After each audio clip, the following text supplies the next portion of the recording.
Dalton, se a inflação é só o preço das coisas subindo, por que no Brasil ela parece nunca dar trégua? Vamos começar do começo, sem pressa. Inflação é, na prática, a perda de poder de compra do seu dinheiro. Hoje você sai de casa com R$ 100, compra um carrinho cheio de mercado. Daqui a um ano, com os mesmos R$ 100, você volta e o carrinho está pela metade. A mercadoria é a mesma, o dinheiro é o mesmo, mas o valor dele diminuiu. Isso é inflação. Muita gente acha que inflação é ganância de empresário. Não é tão simples. A inflação acontece quando, em média, os preços da economia sobem de forma contínua. Esse movimento pode vir de vários lados: do governo, dos bancos, das empresas, dos salários, do dólar, do cenário internacional. É como uma febre. Você vê o termômetro, mas a causa está lá dentro do corpo. Vamos simplificar. Imagine a economia como um grande mercado de bairro. De um lado, as pessoas com dinheiro na mão. Do outro, produtos e serviços. Comida, aluguel, transporte, energia, tecnologia, tudo. Se de repente tem muito mais dinheiro circulando, mas a quantidade de produtos e serviços continua igual, a tendência é o preço subir.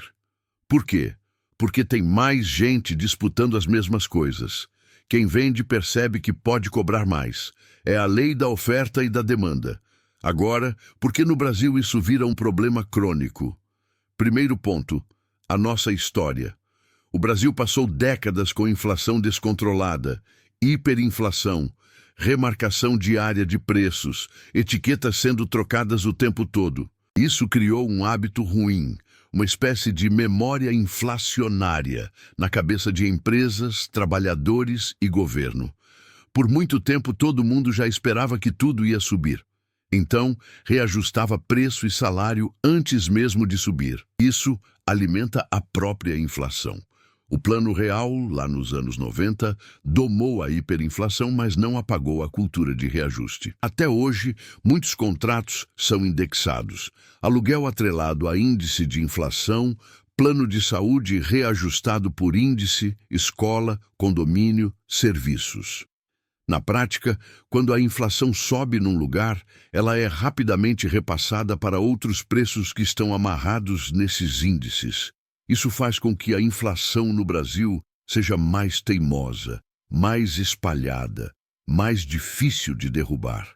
Segundo ponto, o Estado brasileiro é grande, caro e frequentemente desorganizado. O governo muitas vezes gasta mal, e quando falta dinheiro, se endivida mais. Se o mercado começa a duvidar da capacidade do governo de pagar a própria dívida do país, quando o risco sobe, o dólar sobe. Quando o dólar sobe, tudo o que é importado ou depende de insumo importado fica mais caro. Combustível, remédio, tecnologia, peças, máquinas. E isso se espalha para o resto da economia.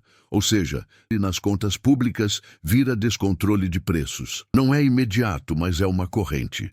Governo gasta demais, dívida cresce, confiança cai, dólar sobe, custo de importado aumenta, empresas repassam para o preço final, o consumidor sofre e a inflação aparece. Terceiro ponto. Somos muito sensíveis a choques de oferta. O que isso significa que alguns preços têm muito peso no bolso do brasileiro. Comida, energia, combustíveis. Uma seca forte aumenta o preço dos alimentos. Falta de chuva baixa, nível de reservatório, encarece energia. Uma crise internacional no petróleo encarece gasolina e diesel. Esses preços são como pivôs da inflação. Quando sobem, puxam quase tudo junto, porque tudo depende de transporte, energia e alimentação. No Brasil, boa parte da população gasta grande fatia da renda em itens básicos. Então, qualquer alta na feira, no gás, no mercado, no ônibus, explode na percepção de inflação. Talvez a inflação oficial esteja em um número, mas a inflação sentida pela população, centrada na cesta básica, parece muito maior.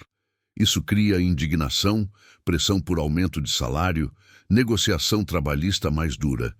Quando os salários sobem de forma generalizada para compensar a inflação, as empresas aumentam preços para pagar essa nova folha.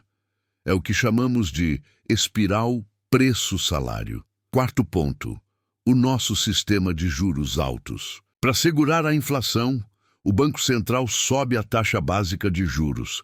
Isso encarece crédito, desestimula consumo e investimento, esfria a economia e tira a pressão dos preços.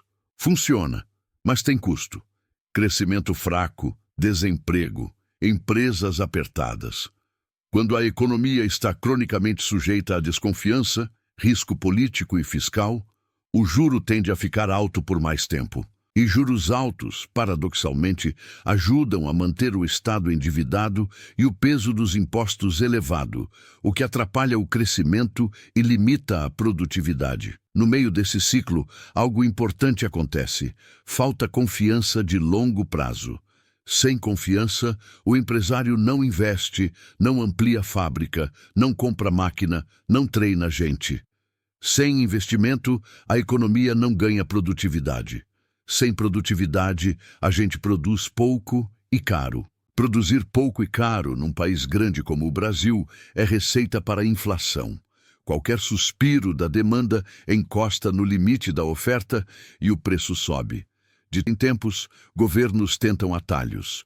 Congelam preço de combustível, seguram tarifa de energia, dão desonerações temporárias, criam benefícios sem receita permanente. No curto prazo, parece que alivia, às vezes derruba um pouco o índice de inflação oficial.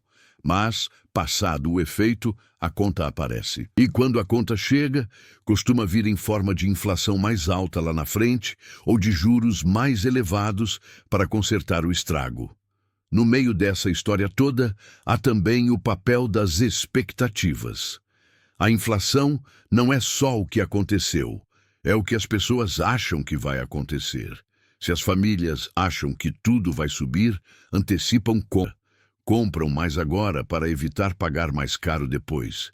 Esse aumento de demanda empurra o preço para cima. Se as empresas acham que os custos vão subir, já sobem preço antecipadamente.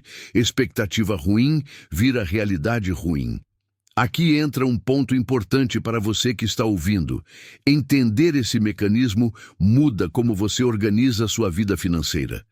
Em um país com histórico inflacionário, guardar dinheiro parado em conta corrente é praticamente aceitar perder poder de compra. É por isso que tanta gente busca aplicações que, no mínimo, protejam contra a inflação, como títulos indexados ao IPCA. E também investimentos em ativos reais, negócios, imóveis, ações de empresas que conseguem repassar preço. Se você está construindo patrimônio no Brasil, precisa levar a inflação a sério. Ignorar isso é andar para trás. Voltando à pergunta, por que ela cresce tanto por aqui? Porque o Brasil reúne um combo perigoso: histórico de inflação alta, cultura de indexação, Estado grande e muitas vezes gastador, moeda frágil frente ao dólar, dependência de commodities e choques climáticos, baixa produtividade, ambiente de negócios complicado e uma sociedade que, com razão, desconfia do futuro. Tudo isso faz com que, quando o mundo balança um pouco, a nossa inflação balança muito. Quando o país entra em rota de responsabilidade fiscal, melhora a gestão do gasto público, aumenta a previsibilidade das regras, combate privilégios e desperdícios, simplifica impostos e melhora o ambiente para empreender, a inflação tende a ficar mais comportada. Demora, mas vem. Já quando a direção é a oposta, a inflação pode até ficar temporariamente baixa por fatores externos, mas cedo ou tarde a conta volta. No fim, inflação não é só preço subindo. É um termômetro de confiança, produtividade e disciplina de um país. Quanto mais sério o país é com suas contas e com seu ambiente econômico, mais o dinheiro do cidadão é respeitado. Quanto mais o improviso manda, mais o bolso da população paga. Então, se eu quero sobreviver num país inflacionário, preciso entender o jogo do dinheiro, não só reclamar do preço. Se você quer que a gente aprofunde isso com exemplos práticos de investimentos que protegem da inflação, comenta "Inflação nunca mais" e se inscreve agora no canal.